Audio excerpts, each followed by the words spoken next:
flames away with a negative attitude and a saucy turn of phrase. You might be thinking a book of essays is perhaps a little basic and not enough of an idea. You'd be right. A little rude, but right. So, pondering on this notion, I believe there could be something in the fact that I love to cook and I love to eat. And without looking into it too much, I think I'm the first person ever to say that, let alone deem it an interesting topic for a book. More than cooking and eating, what I love most is the act of talking about cooking and eating. I love having people over to our house with drinks on arrival as I tell them about the overpriced piece of meat I've bought from our young inner-city pansexual butcher. I love to say, "Excuse me, you guys keep chatting. I just need to check the oven."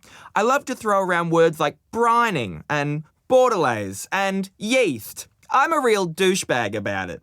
Am I an incredible cook? Absolutely not. I'm not all that gifted at anything, really.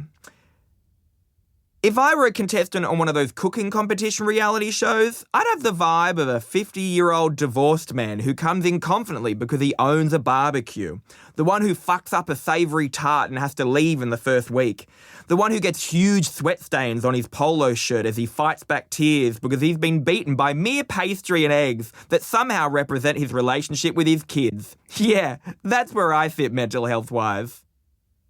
Speaking bluntly, I'm sick of this stand-up comedy bullshit. There's only so much curly fries and house white wine you can consume at the back of a comedy club.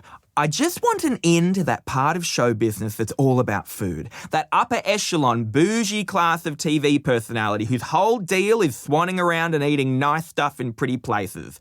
Not the type who actually has to make anything. Absolutely not. Fuck that. Just the eating and the pretty places bit. Please, help me. You're my only hope. Lastly, Ms. Penguin, and I truly mean this with all my heart, I feel I should point out that I know I can do this because I will approach it in the way I've approached all my successful endeavours. Spite. I am riddled with it, absolutely up to pussy's bow with contempt for my enemies and those who have wronged me in some way. Any way at all. I will work hard on this project because I need my high school bully to see it.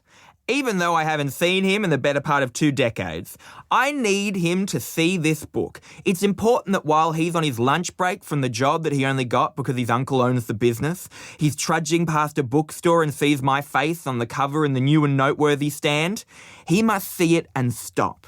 Take it in. As he stands and stares at it, he knows deep down in his gut that my life is better than his. Regards, Rhys Nicholson, Esquire.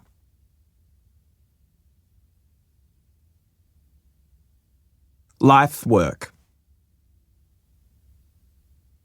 When I was about 11, my dad told me what remains my favourite old joke. It's one with heaps of variations, but it essentially goes, a backpacker is travelling around Scotland and finds himself in a small, local pub sitting at the bar having a pint. Next to him is this grizzled-looking, elderly guy. The old man slams his hand down on the bar and says, "See this bar? I built this bar. I went out to the forest, searched for the perfect tree, chopped it down and slaved for days, lathing and sanding to make this bar for this goddamn town. But do they call me McGregor the bar maker? No." He then points out the window and slightly louder exclaims, "And you see that wall out there? I built that wall. Broke every stone and placed them all by myself throughout this godforsaken country's brutal winter. Wind, rain and frost. But do they call me McGregor the wall builder? No."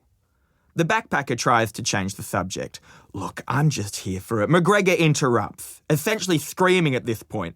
"And you see the pier out there?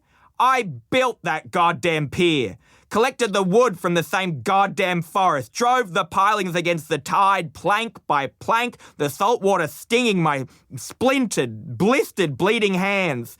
But do they call me McGregor the pier builder? No."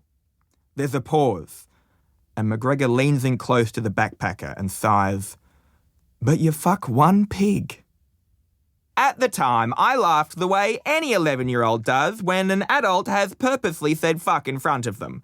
Now, as a grown-up, I see how perfect and relatable the moral of this joke is. I mean, we're all McGregor.